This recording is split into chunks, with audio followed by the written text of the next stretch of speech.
Mari kita bersama-sama bersatu dalam doa. Tuhan, tunjukkanlah jalan-Mu kepada kami. Berikanlah kepada kami belas kasihan-Mu, berikanlah kepada kami firman-Mu pada sore hari ini. Kiranya setiap kami yang datang ke dalam tempat ini, Tuhan persiapkan kami untuk menerima firman-Mu, sehingga kami boleh pulang menjadi umat-Mu yang semakin mencintai Tuhan dan mencintai firman-Mu. Tuhan berkatilah apa yang menjadi perenungan kami pada hari ini, pendengaran akan firman Tuhan, itulah yang membimbing jalan kehidupan kami. Kami berdoa menyerahkan kepada Tuhan, hanya di dalam nama Yesus Kristus kami berdoa. Amin. Selamat sore Bapak Ibu semuanya. Mari kita bersama-sama membuka Alkitab kita. Firman Tuhan hari ini diambil dari Markus pasalnya yang ke-10, ayatnya yang ke-17 sampai dengan ayatnya yang ke-31. Dari Markus pasalnya yang ke-10, ayatnya yang ke-17 sampai dengan ayatnya yang ke-31. Saya akan bacakan bagi kita semua seluruh ayat ini, Bapak Ibu bisa mengikutinya dari Alkitab yang Bapak Ibu miliki. Saya akan bacakan. Orang kaya sukar masuk kerajaan Allah. Pada waktu Yesus berangkat untuk meneruskan perjalanannya, datanglah seorang berlari-lari mendapatkan dia dan sambil bertelut di hadapannya ia bertanya, "Guru yang baik, apa yang harus kuperbuat untuk memperoleh hidup yang kekal?" Jawab Yesus, "Mengapa kau katakan aku baik? Tak seorang pun yang baik selain daripada Allah. Engkau tentu mengetahui segala perintah Allah. Jangan membunuh, jangan berzina, jangan mencuri, jangan mengucapkan saksi dusta, jangan mengurangi hak orang lain, hormatilah ayahmu dan ibumu." Lalu kata orang itu kepadanya, "Guru, semuanya itu telah kuturuti sejak masa mudaku." Tetapi Yesus memandang dia dan menaruh kasih kepadanya, lalu berkata kepadanya, "Hanya satu lagi kekuranganmu. Pergilah, jualah apa yang kau miliki, dan berikanlah itu kepada orang-orang miskin. Maka engkau akan beroleh harta di sorga, kemudian datanglah kemari dan ikutlah aku." Mendengar perkataan itu, ia menjadi kecewa, lalu pergi dengan sedih sebab banyak hartanya. Lalu Yesus memandang murid-muridnya sekelilingnya dan berkata kepada mereka, "Alangkah sukarnya orang yang beruang masuk ke dalam kerajaan Allah." Murid-muridnya tercengang mendengar perkataannya itu, tetapi Yesus menyambung lagi, "Anak-anakku, alangkah sukarnya masuk ke dalam kerajaan Allah. Lebih mudah seekor unta melewati lubang jarum daripada seorang kaya masuk ke dalam kerajaan Allah." Mereka menjadi gempar dan berkata seorang kepada yang lain, "Jika demikian, siapakah yang dapat diselamatkan?" Yesus memandang mereka dan berkata, "Bagi manusia hal itu tidak mungkin, tetapi bukan demikian bagi Allah. Sebab segala sesuatu adalah mungkin bagi Allah." Ayat 28 sampai kepada ayat 31, upah mengikut Yesus. Berkatalah Petrus kepada Yesus, "Kami ini telah meninggalkan segala sesuatu dan mengikut Engkau." Jawab Yesus, "Aku berkata kepadamu, sesungguhnya setiap orang yang karena aku dan karena Injil meninggalkan rumahnya, saudaranya laki-laki atau saudaranya perempuan, ibunya atau bapaknya, anak-anaknya atau ladangnya, orang itu sekarang pada masa ini juga akan menerima kembali 100 kali lipat. Rumah, saudara laki-laki, saudara perempuan, ibu, anak, dan ladang, sekalipun disertai berbagai penganiayaan, dan pada zaman yang akan datang, ia akan menerima hidup yang kekal. Tetapi banyak orang yang terdahulu akan menjadi yang terakhir, dan yang terakhir akan menjadi yang terdahulu." Bapak Ibu semua, kalau kita perhatikan di dalam kisah ini, di situ diceritakan bagaimana ada seorang anak muda. Di situ anak mudanya adalah anak muda yang kaya, dia punya banyak uang, dia punya banyak harta, dia bisa beli apapun di dalam kehidupannya, dia bisa menikmati apapun di dalam kehidupannya. Tetapi di dalam kelimpahannya, di dalam kemewahan yang dia miliki, ada satu pertanyaan yang menggelisahkan kehidupannya. Am I safe or not? Apakah saya diselamatkan atau tidak? Saya kira ini adalah sebuah pertanyaan yang pasti akan ditanya oleh semua orang yang hidup di dalam dunia ini. Seberapapun kaya seseorang, seberapapun miskin seseorang, seberapapun dia umurnya masih muda ataukah dia sudah berumur, baik dia masih sehat ataupun dia sedang sakit, baik dari agama manapun, semua orang pasti akan ada masa di mana dia bertanya, apakah saya selamat atau tidak? Dan ini adalah pertanyaan yang semua orang pasti akan pertanyakan.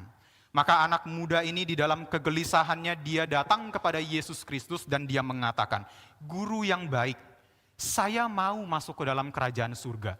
Saya mau mendapatkan kehidupan yang kekal. Tapi gimana ya caranya supaya saya bisa masuk ke dalam kerajaan Allah?" Yesus akan menjawabnya di dalam ayatnya yang ke-19 yang tadi kita sudah baca. Tetapi sebelum Yesus menjawab di dalam ayat 19, Yesus menjawab dengan satu perkataan yang sangat mengejutkan di dalam ayatnya yang ke-18.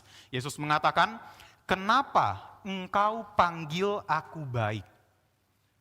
Nah, ini adalah satu ayat yang seringkali menjadi kontroversi bagi kita sebagai orang-orang Kristen, dan ini seringkali menjadi satu ayat yang dipakai oleh orang-orang agama lain untuk menyatakan Yesus itu bukan Tuhan. Kenapa Yesus mengatakan hal ini? Kenapa Yesus mengatakan kepada anak muda ini, "Mengapa engkau panggil aku baik?" Apakah Yesus sedang menyatakan dirinya berdosa, maka jangan panggil dia baik?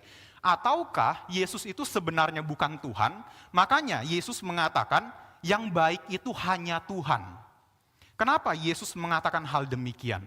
Nah, Bapak Ibu semua, ini adalah dua tuduhan yang sering kali dilontarkan daripada ayatnya yang ke-18 ini. Dan tentu saja kita tahu tuduhan-tuduhan ini bukanlah tuduhan yang benar. Karena kalau kita melihat di dalam Alkitab kita sendiri, dengan jelas kita akan mendapati, misalnya di dalam kisah pengadilan Yesus Kristus, yaitu di dalam Lukas pasalnya yang ke-23 ayatnya yang ke-4, di mana Pilatus mengatakan di hadapan orang banyak bahwa aku tidak mendapati kesalahan apapun pada orang ini. Aku sudah periksa Yesus Kristus, aku sudah cari apa yang menjadi kesalahannya, aku sudah cari tahu apa yang menjadi tuduhan-tuduhan yang kalian berikan kepada saya, tapi aku tidak mendapati kesalahan pada orang ini. Maka ini bukan berbicara mengenai Yesus yang berdosa, makanya Yesus tidak mau disebut sebagai guru yang baik, tentu saja bukan. Kemudian juga mengenai tuduhan yang kedua, di dalam kebangkitan dan juga di dalam kenaikan Yesus ke surga. Di dalam kebangkitan dan di dalam kenaikan, banyak orang yang melihat Yesus bangkit dan banyak orang yang melihat Yesus naik. Dan mereka yang melihat Yesus bangkit dan naik, mereka mengaku bahwa Yesus adalah Tuhan. Maka kalau kita melihat dari dua bukti ini saja, kita akan mendapati bahwa tuduhan-tuduhan yang dilontarkan kepada ayat 18 ini adalah tuduhan-tuduhan yang salah. Nah, oleh karena itu pertanyaannya kembali, mengapa Yesus mengatakan jangan panggil aku baik? Kenapa engkau panggil aku baik? Mengapa Yesus mengatakan hal demikian? Apakah salahnya ada pada Yesus atau salahnya itu ada pada anak muda ini? Salahnya ada pada anak muda ini. Ada konsep yang salah mengenai kebaikan di dalam diri anak muda ini. Khususnya Bapak Ibu semua kalau kita berbicara mengenai keselamatan. Karena Yesus bersama dengan anak muda ini di dalam bagian ini sedang membicarakan mengenai keselamatan. Bagaimana saya bisa masuk ke dalam surga? Dan anak muda ini punya konsep kebaikan yang salah. Inilah yang Yesus ingin bukakan, inilah yang Yesus ingin koreksi melalui pembicaraan ini, melalui apa yang Yesus katakan. Kamu panggil aku baik, tapi apakah kamu sungguh-sungguh tahu apa itu kebaikan? Konsep kebaikan yang dimiliki oleh anak muda ini tidak sama dengan konsep kebaikan yang dimiliki atau yang ada di dalam kacamata Tuhan. Tidak sama. Misalnya kita bisa melihat dari apa yang anak muda itu katakan, dari ayat 17, saya bacakan kembali kepada kita semua, ayat 17. Anak muda itu mengatakan kepada Yesus Kristus, "Guru yang baik, apa yang harus kuperbuat untuk memperoleh hidup yang kekal?" Kita garis bawahi kata, apa yang harus aku perbuat. Kemudian Yesus di dalam ayat 19 menjawab, jangan membunuh, jangan berzina, jangan mencuri, dan sebagainya, dan sebagainya. Hormatilah ayahmu dan ibumu. Dan di dalam ayatnya yang ke-20, si anak muda ini dengan percaya diri, dia mengatakan kepada Yesus, "Oh Tuhan, tenang, kalau hanya jangan membunuh, jangan mencuri, jangan berzina, jangan mengucapkan saksi dusta, hormatilah ayahmu dan ibumu, Itu semua sudah kulakukan di dalam kehidupanku. Sejak masa mudaku, itu semua sudah aku lakukan. Dengan kata lain, anak muda ini ingin mengatakan kepada Yesus, aku ini sudah baik. Aku ini sudah cukup baik. Inilah kebaikan, konsep mengenai kebaikan yang dimiliki oleh anak muda di dalam kisah ini.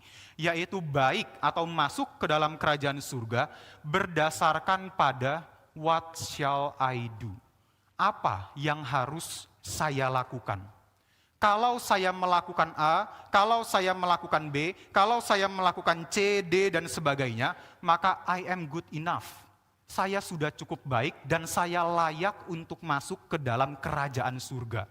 Maka kita bisa bayangkan Bapak Ibu semua setelah ayatnya yang ke-20, setelah ayat yang ke-20, anak muda ini pasti sudah berharap Yesus akan langsung menjabat tangan dia kemudian mengatakan, congratulations, kamu akan masuk ke dalam kerajaan surga. Selamat, kamu memang adalah orang yang baik.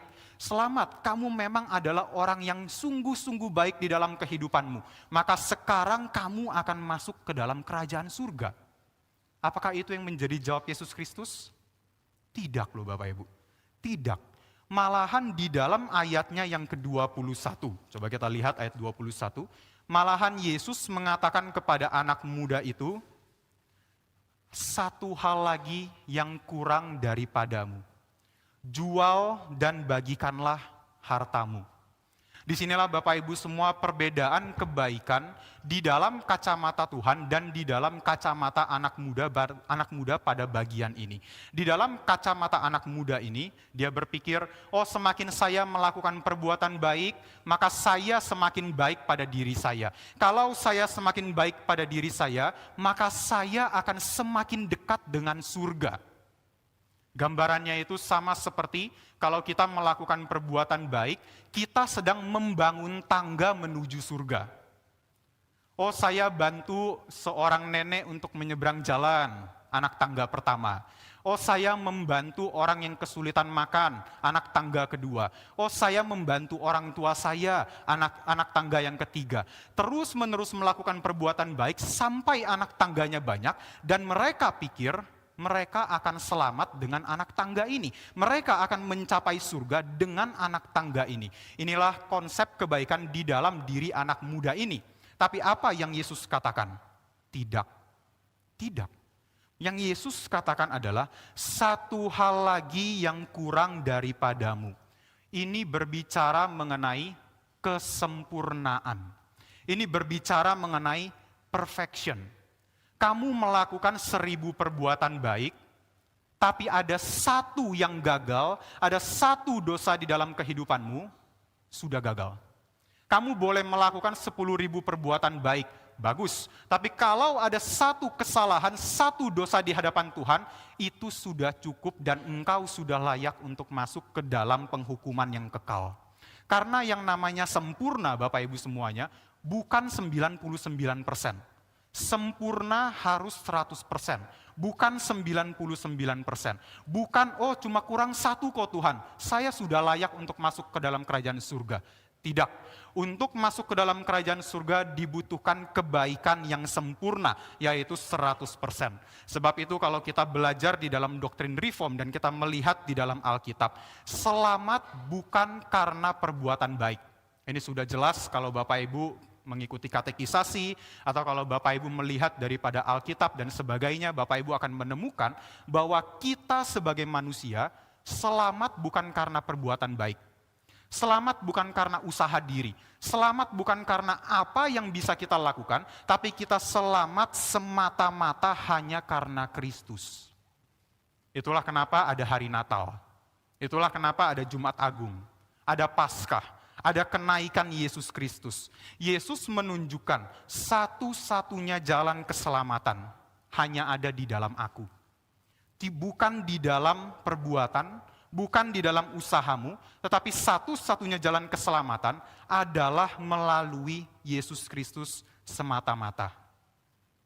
Beberapa bulan yang lalu, Bapak Ibu semuanya, kita di dalam kekristenan sempat rame gitu ya mengenai Kristen progresif. Saya percaya Bapak Ibu masih ingat kan ya, mengenai ajaran yang sebenarnya sangat tidak berbobot ini, yaitu ajaran Kristen progresif, di mana ya si pencetusnya atau yang bikin ramenya itu mengatakan bahwa saya tidak percaya ada orang yang begitu baik di dalam kehidupannya, kemudian dia tidak percaya Yesus Kristus, dia akan mendapatkan penghukuman kekal. Nah inilah yang dikatakan oleh Kristen progresif. Dengan kata lain, Kristen progresif mengajarkan orang bisa selamat walaupun dia tidak percaya kepada Yesus Kristus. Asal hidupnya baik, asal hidupnya itu penuh dengan kasih, penuh dengan ya hal-hal kesalehan dan sebagainya, maka dia bisa masuk ke dalam kerajaan surga. Bagi saya, Bapak Ibu semua, dan saya percaya kita semua juga memikirkan hal yang sama, kalau kita percaya kepada ajaran seperti ini, yaitu ajaran Kristen progresif, maka kita sebenarnya sangat menghina Yesus Kristus. Kita sangat menghina Yesus Kristus. Kenapa kita menghina Kristus? Karena kita membuat Yesus mati konyol. Kita membuat Yesus mati konyol. Yesus nggak perlu mati. Untuk apa dia mati kalau kita bisa selamat dengan perbuatan baik? Untuk apa harus ada hari Natal, Jumat Agung, Paskah, dan Kenaikan kalau kita bisa selamat dengan perbuatan baik?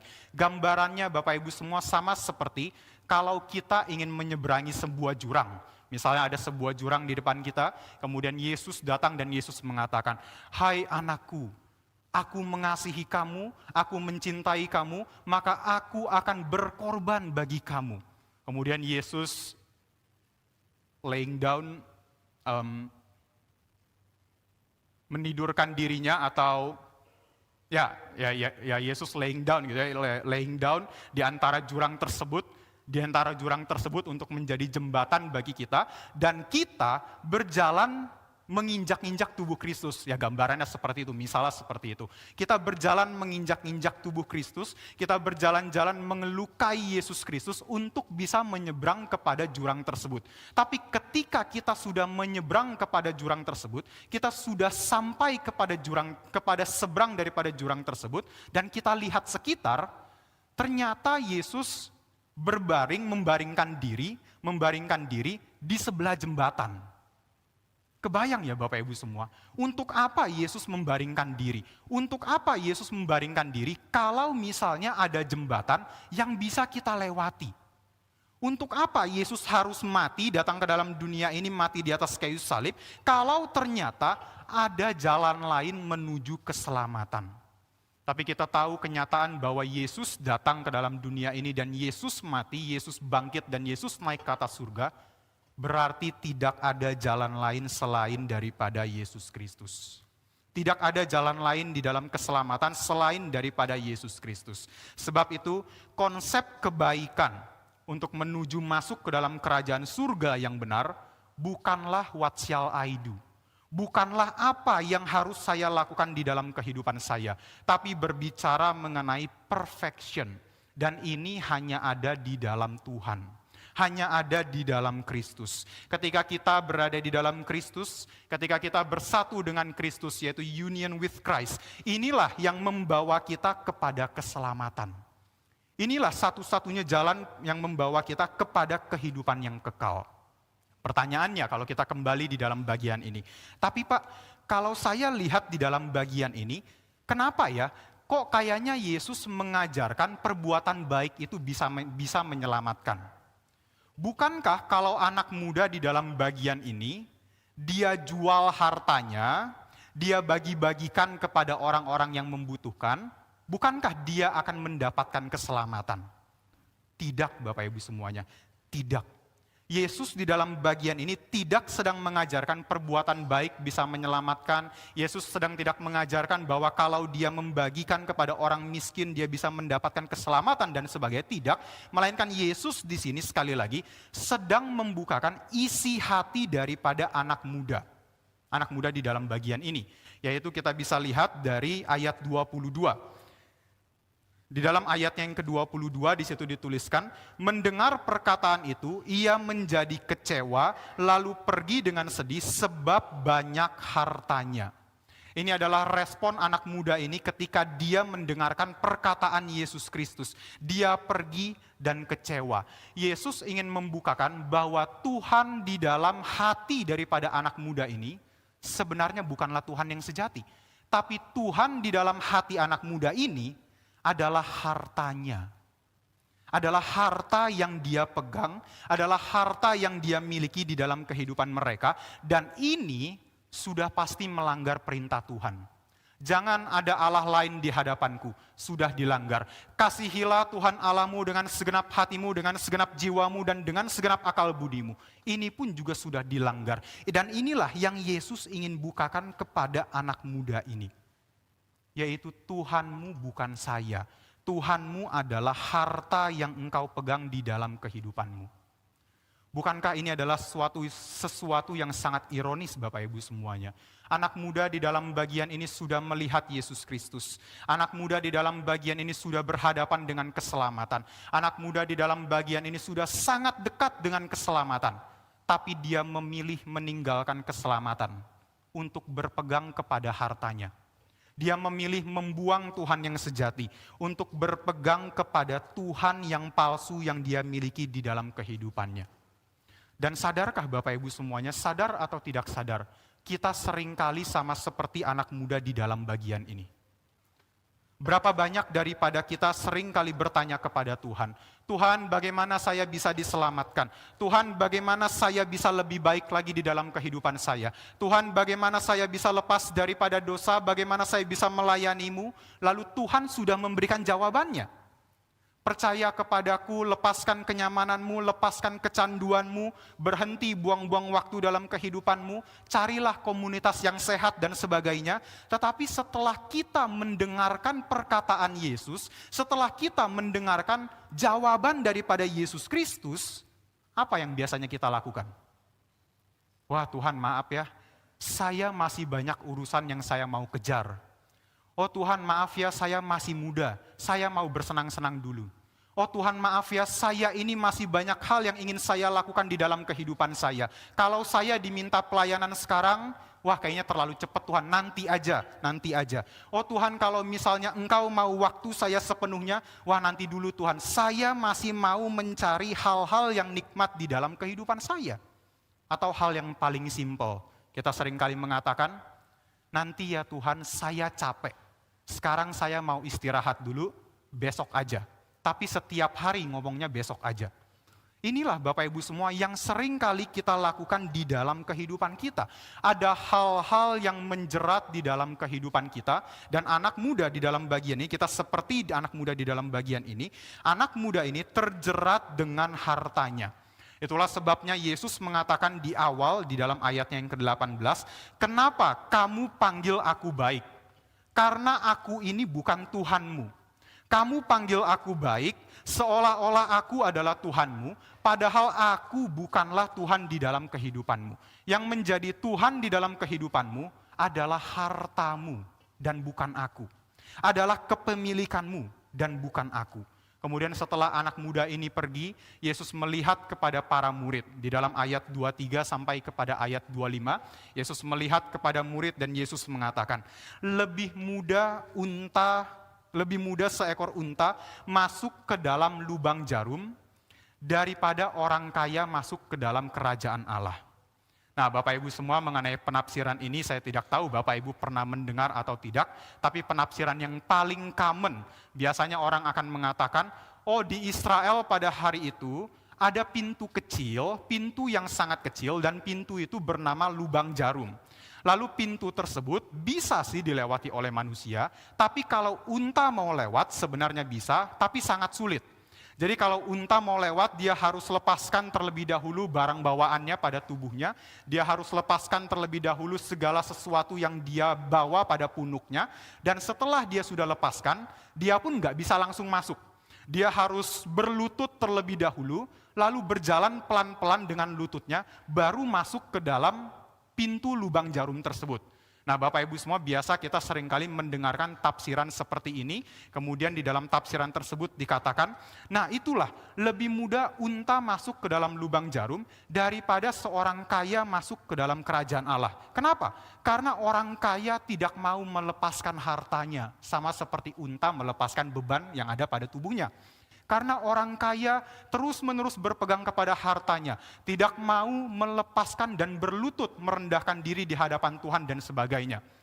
Ini yang biasanya kita dengar di dalam penafsiran kita. Saya setuju kalau memang ada pintu lubang jarum tersebut. Yang menjadi permasalahannya adalah sampai hari ini para teolog masih berdebat. Apakah betul ada yang namanya pintu lubang jarum? Apakah betul ada yang namanya pintu lubang jarum? Sampai hari ini masih diperdebatkan, jadi belum tentu ada.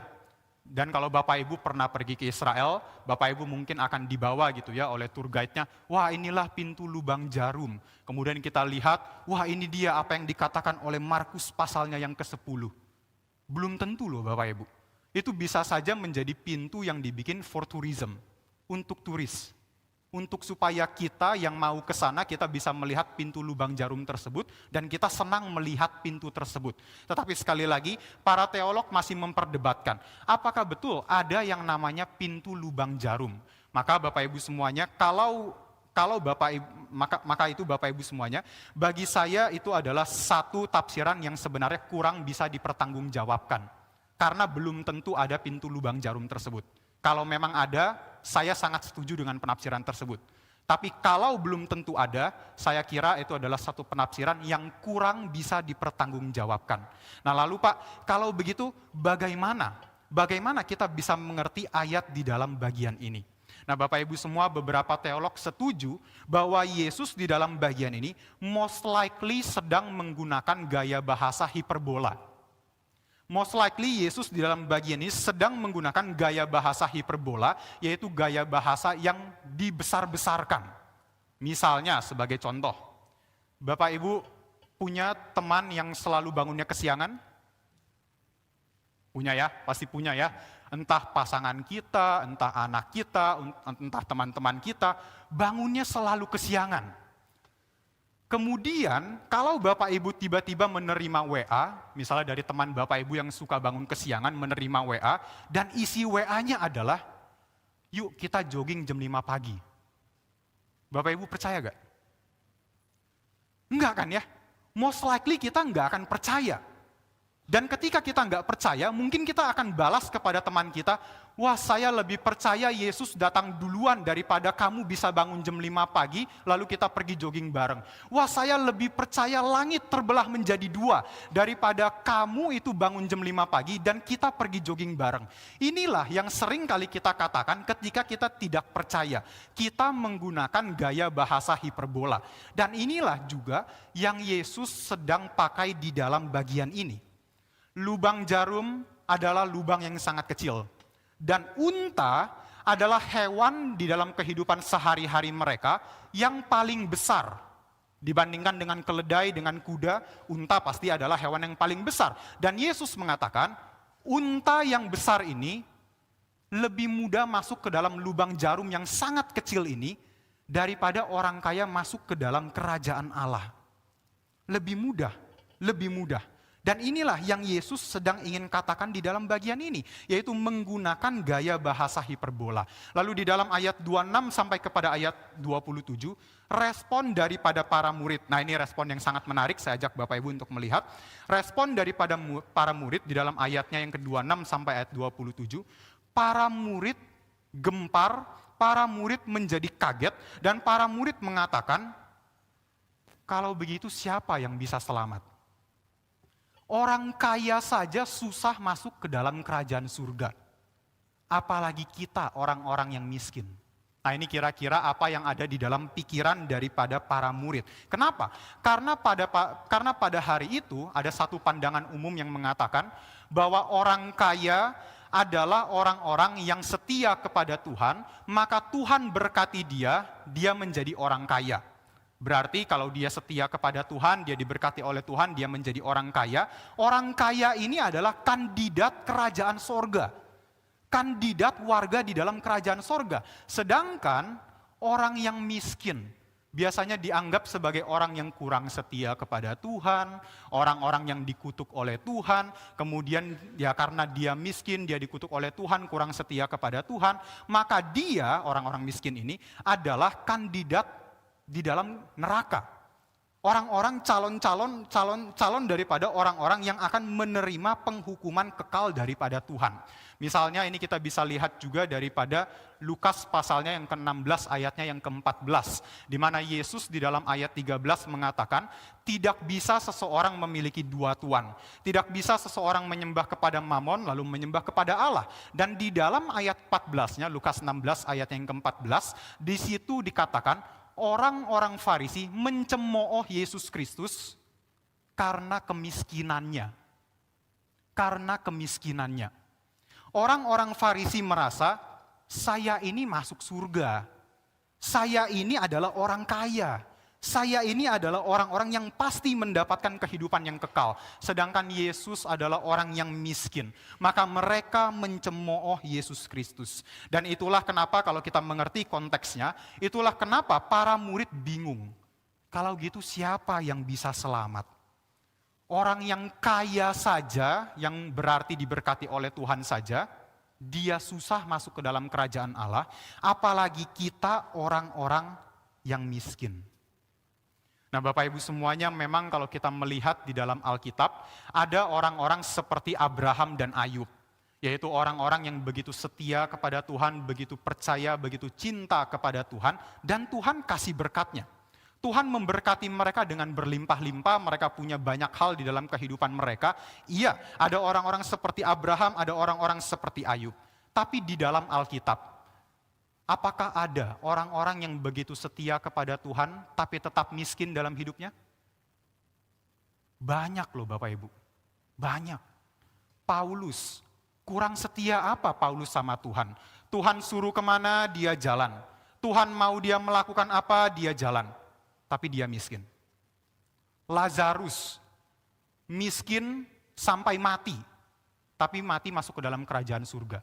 Bukankah berarti dia orang yang beriman kepada Tuhan? Bukankah berarti dia orang yang berkenan kepada Tuhan? Iya, tapi miskin. Dan Yesus sendiri bahkan mengatakan, anak manusia pun tidak punya tempat untuk menaruh kepala. Berarti Yesus sendiri ketika dia berada di dalam dunia ini, dia datang di dalam kemiskinan. Sebab itu kalau ada gereja yang mengatakan, oh kamu datang ke gereja ini kamu menjadi kaya. Oh kamu ikutlah apa yang Yesus ajarkan, kamu pasti menjadi kaya. Oh kamu bacalah Alkitabmu, setialah kepada Tuhan dan sebagainya, kamu pasti kaya. Lalu kalau misalnya ada orang yang bisnisnya gagal, kalau ada orang yang tiba-tiba terkena hal-hal yang tidak enak di dalam kehidupannya, biasanya mereka yang memegang ajaran seperti ini akan mengatakan, nah ini dia, pasti ada dosa dalam hidupmu. Pasti ada kesalahan dalam hidupmu. Cepat kamu minta ampun sama Tuhan. Cepat kamu kembali kepada Tuhan, beriman kepada Tuhan dan sebagainya. Ini sudah pasti ngaco. Ini sudah pasti salah. Baik orang yang miskin, baik orang yang kaya, sama-sama bisa binasa. Baik orang yang kaya, baik orang yang miskin, sama-sama bisa masuk ke dalam kerajaan Allah. Jadi di dalam bagian ini Yesus tidak sedang mengatakan menjadi kaya adalah sesuatu yang salah. Nah ini jangan sampai salah tangkap Bapak Ibu semuanya. Yesus sedang tidak mengatakan menjadi kaya adalah sesuatu yang salah. Tetapi ya kita perlu sadari kenyataannya kekayaan seringkali menjadi rintangan seseorang datang kepada Tuhan. Kekayaan, mencari kekayaan, mengejar kekayaan, seringkali menjadi rintangan seseorang datang kepada Tuhan.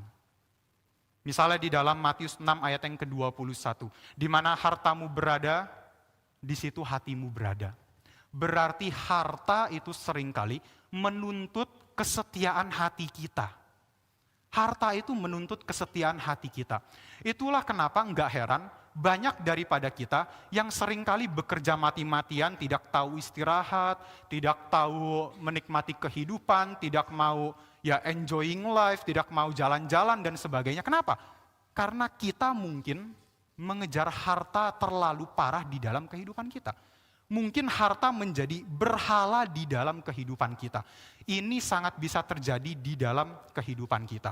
Nah, Bapak Ibu, saya akan bagikan kepada kita 3 ciri-ciri bahwa bahwa harta itu sudah menjadi berhala di dalam kehidupan kita.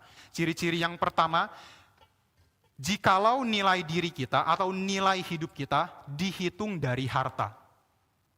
Berapa banyak orang yang seringkali berpikir, semakin saya kaya punya uang, semakin saya berharga. Tapi kalau saya miskin, saya nggak punya uang, saya pekerjaannya mungkin dalam tanda kutip kurang dilihat orang, kurang terhormat dan sebagainya, wah saya kayaknya kurang berharga. Nilai diri saya itu kurang berharga dan sebagainya. Kalau HP saya 20-an juta, nah saya dengan percaya diri saya berani kasih lihat kepada orang lain. Wah tapi kalau HP saya cuma 1 juta, cuma 2 juta, wah saya kayaknya malu untuk kasih lihat kepada orang lain. Inilah Bapak Ibu semua ciri-ciri kalau harta sudah menjadi berhala di dalam kehidupan kita. Yaitu nilai hidup kita, nilai diri kita dihitung dari apa yang kita miliki. Dihitung dari apa yang kita miliki. Kita perlu hati-hati Bapak Ibu semua. Kita sangat rentan untuk jatuh ke dalam hal seperti ini. Oleh karena itu kita perlu mengingat, kita yang kaya, harta kita tidak akan selamanya bersama dengan kita. Entah itu mungkin bangkrut, entah itu mungkin terjadi sesuatu yang tidak kita suka, atau kitalah yang akan meninggalkan dunia ini, meninggalkan seluruh harta kita. Harta kita tidak akan selamanya bersama-sama dengan kita. Sedangkan kita, mungkin kita yang sederhana, kita juga perlu mengingat bahwa kita tidak mencuri. Kalau kita nggak mencuri, kenapa kita harus minder? Kalau kita punya HP 1-2 juta, tapi kita beli dengan uang yang jelas dari mana, uang yang jelas datangnya dari mana, kita bekerja dengan baik dan sebagainya, kenapa kita harus minder? Kenapa kita harus minder? Kalau kita minder karena miskin, kalau kita terlalu sombong karena kita punya uang begitu banyak, jangan-jangan nilai diri kita dihitung dari harta kita. Dan harta kita menjadi berhala di dalam hidup kita. Kemudian yang kedua, sikap kita di dalam memiliki harta atau memiliki segala sesuatu, kita memiliki sikap harus mendapatkan apa yang kita mau dan kita tidak bisa kontrol itu. Misalnya Bapak Ibu semua, saya memiliki seorang teman, dulu ketika dia ingin membeli HP yang terbaru, harganya 20-an juta, kemudian orang tuanya tidak terlalu punya uang sebenarnya, tapi dia paksa orang tuanya untuk dapat HP tersebut. Dia paksa, dia bilang ke orang tuanya, udahlah papa mama cobalah pinjam ke orang lain supaya saya bisa beli HP ini dan sebagainya dan sebagainya. Kalau sudah sampai seperti ini, ada sikap di mana kita harus mendapatkan apa yang kita mau tanpa bisa kita kontrol, jangan-jangan harta sudah menjadi berhala di dalam kehidupan kita. Dan yang ketiga ciri-cirinya adalah kita tidak pernah bersyukur. Orang yang menjadikan berhala di dalam kehidupannya tidak mungkin bisa bersyukur kepada Tuhan. Nah inilah hal yang bisa kita renungkan di dalam kehidupan kita setiap pribadi. Siapa yang menjadi Tuhan di dalam kehidupan kita? Apakah itu adalah Kristus? Apakah itu adalah Tuhan yang sejati? Ataukah itu adalah harta di dalam kehidupan kita? Seberapa kaya kita, seberapa harta kita, seberapa kepemilikan kita di dalam kehidupan ini. Kalau Raja dan Tuhan kita bukanlah Tuhan yang sejati, kita nggak mungkin selamat. Kita nggak mungkin selamat. Kita tidak mungkin mendapatkan kehidupan yang kekal. Sebab itu di dalam ayat 27, Yesus mengatakan di sana, hanya bagi Tuhan selamat itu menjadi mungkin. Karena bagi manusia selamat itu tidak mungkin. Hanya bagi Tuhan keselamatan adalah sesuatu yang mungkin. Itulah kenapa kalau kita perhatikan kembali perintah Yesus kepada anak muda di dalam bagian ini, bukan hanya untuk menjual harta, bukan hanya untuk membagikan harta, tapi ada perintah berikutnya yang Yesus berikan. Ikutlah aku. Setelah kamu jual hartamu, setelah kamu membagikan hartamu, ikutlah aku. Kalau anak muda ini hanya menjual harta, hanya membagikan kepada orang miskin, tapi tidak mengikuti Tuhan, tetap tidak mungkin selamat. tetap tidak mungkin mendapatkan kehidupan yang kekal. Buang dulu Tuhan di dalam kehidupanmu yang palsu itu, buang dulu Tuhan yang tidak sejati tersebut, barulah datang mengikuti aku, Tuhan yang sejati. Nah, inilah yang Yesus katakan kepada anak muda di dalam bagian ini. Karena hanya di dalam Tuhan yang sejati, anugerah itu diberikan. Di dalam Tuhan yang sejati ada pengampunan yang benar. Di dalam Tuhan yang sejati ada cinta yang dinyatakan. Dan di dalam Tuhan yang sejati, iman kita tidak akan menjadi sia-sia.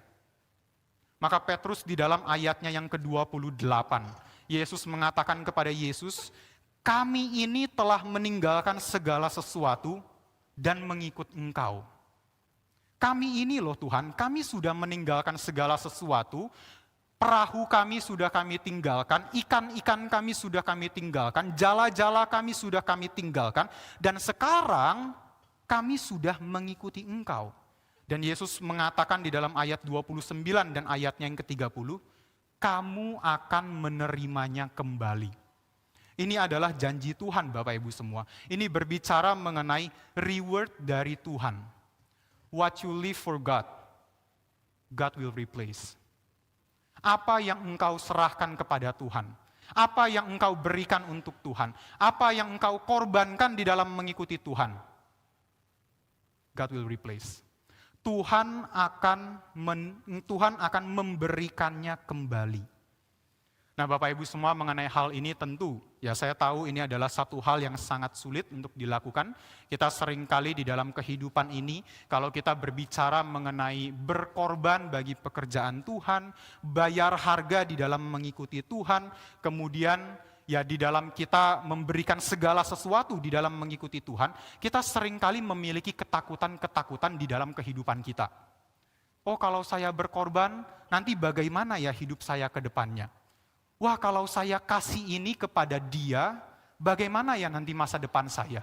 Wah bagaimana ya nanti kalau saya menjalani kehidupan sehari-hari, bagaimana saya bisa mendapatkan kesenangan demi kesenangan di dalam kehidupan saya, kalau saya harus berkorban bagi Tuhan? Inilah yang seringkali menjadi ketakutan di dalam kehidupan kita. Tapi ada satu prinsip daripada janji Tuhan yang bisa kita pegang. Apa yang kita lakukan bagi Tuhan, tidak ada satupun yang sia-sia. Tidak ada satupun yang sia-sia, Tuhan pasti perhitungkan.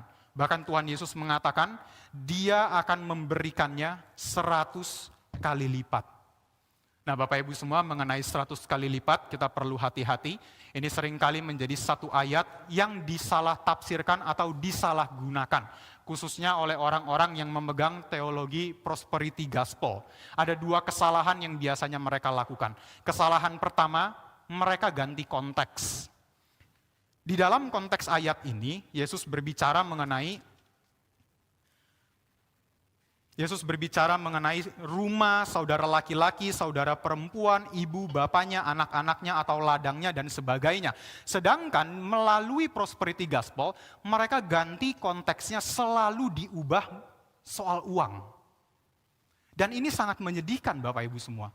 Yesus baru saja suruh anak muda ini melepaskan hartanya dan mengikuti Yesus, tapi ayat ini langsung ditafsirkan soal uang lagi. Nah ini kesalahan pertama daripada prosperity gospel. Kemudian kesalahan yang kedua, sudah ditafsirkan soal uang, ditafsirkan dengan cara yang literal. Misalnya, Bapak Ibu berilah persembahan misalnya 1 juta. Nanti Bapak Ibu akan mendapatkan 100 juta dari Tuhan. Bapak Ibu berikanlah 1 miliar. Nanti Bapak Ibu akan mendapatkan 100 miliar daripada Tuhan. Bukankah Bapak Ibu ingin? Ya mau. Akhirnya banyak orang yang kasih persembahan dengan motivasi seperti ini. Apa ini Bapak Ibu semua? Ini adalah tafsiran ketamakan. Dan sangat ironis. Baru saja Tuhan mengatakan, lepaskan hartamu ikutlah aku. Tapi langsung ditafsir lagi dengan, ikutlah Tuhan supaya mendapatkan harta.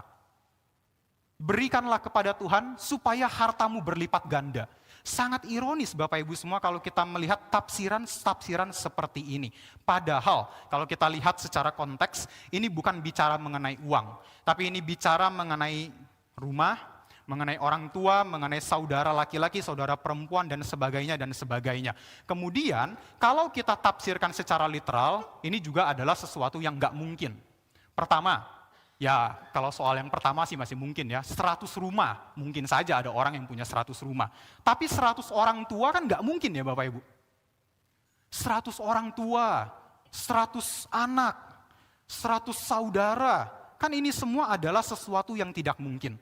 Maka kita tidak bisa menafsirkannya dengan cara yang literal, kemudian kita juga tidak bisa menafsirkannya dengan mengganti konteks berbicara mengenai uang. Kita nggak bisa. Lalu apa yang Yesus sedang ingin katakan melalui janjinya 100 kali lipat ini? Yang Yesus ingin bicara di dalam bagian ini adalah tentang gereja. Tentang tubuh Kristus. Yaitu setiap kita yang percaya kepada Yesus Kristus, setiap kita yang berseru kepada Kristus bahwa Tuhan Yesus adalah satu-satunya juru selamat di dalam kehidupan kita, kita dipersatukan menjadi keluarga Allah. Kita dipersatukan menjadi keluarga Allah. Maka kalau kita berada di dalam tempat ini sekarang, kita melihat mungkin ada bapak ibu yang lebih senior daripada kita, itulah orang tua kita di dalam iman.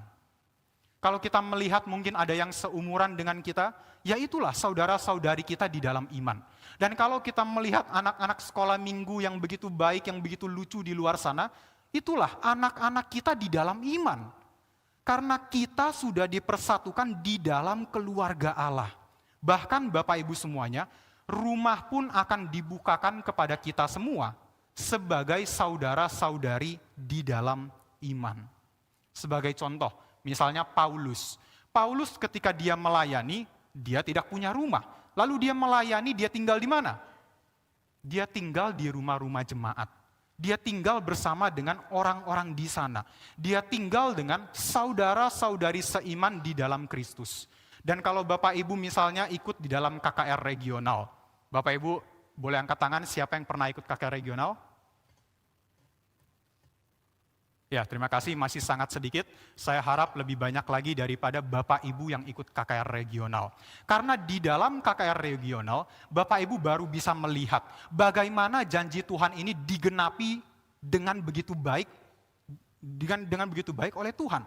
Yaitu ketika kita pergi KKR regional, kita akan menemukan banyak saudara-saudari seiman kita bukan orang Kristen sendiri, tapi ada orang-orang lain yang juga menjadi orang Kristen, dan kita sudah dipersatukan di dalam Kristus. Dan kalau Bapak Ibu juga ikut di dalam KKR regional, banyak sekali orang-orang yang membukakan rumahnya, supaya kita dari tim STEMI, tim KKR regional, bisa tinggal di rumah mereka. Kenapa? Karena kita saudara seiman. Karena kita sudah dipersatukan di dalam Kristus. Karena kita sudah bersama-sama di dalam tubuh Kristus menjadi satu keluarga Allah. Itulah kenapa rumah dibukakan bagi kita. Itulah kenapa kita punya saudara-saudari seiman, orang tua di dalam iman, anak-anak di dalam iman, dan sebagainya. Dan ini adalah janji Tuhan. Kita dipersatukan di dalam keluarga Allah melalui gereja, dan terutama nanti di dalam kerajaan Allah. Kita juga dipersatukan bersama-sama melalui keluarga Allah. Melalui apa yang Tuhan janjikan bagi kita.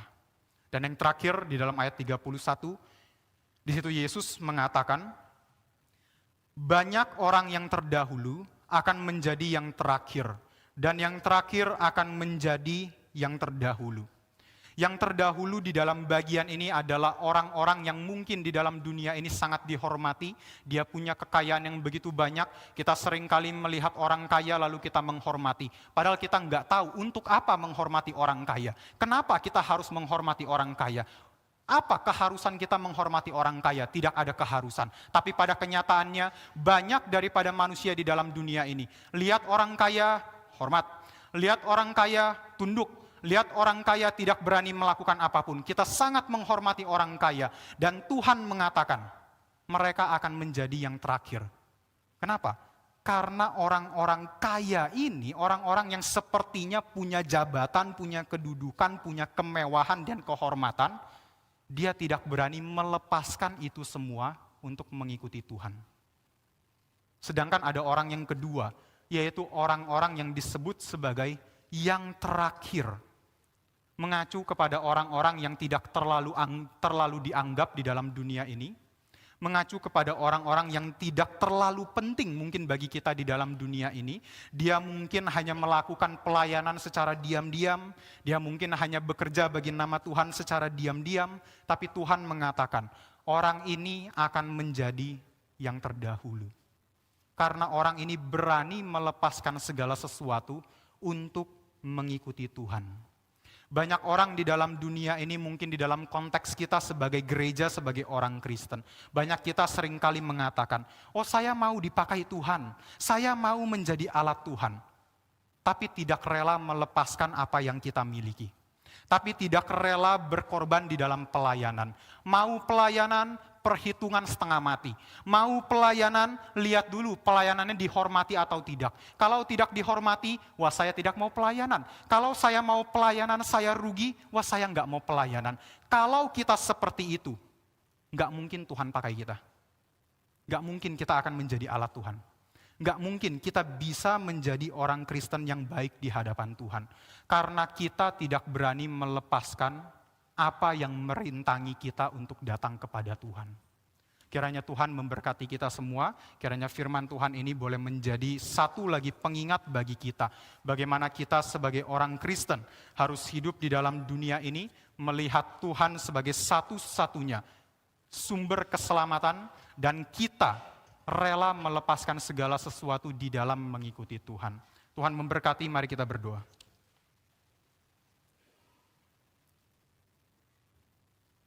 Tuhan, kami datang kepadamu, kami bersyukur untuk sore hari ini, di mana kami boleh merenungkan sedikit daripada firman-Mu. Firman-Mu kiranya meneguhkan kami, firman-Mu kiranya mengingatkan kami, firman-Mu kiranya menolong kami untuk semakin hari semakin serupa dengan Engkau. Karena kami rela melepaskan segala sesuatu, sama seperti Engkau rela meninggalkan surga datang ke dalam dunia ini, rela menjadi manusia yang sama seperti kami, rela membatasi diri-Mu di dalam dunia ciptaan ya Tuhan.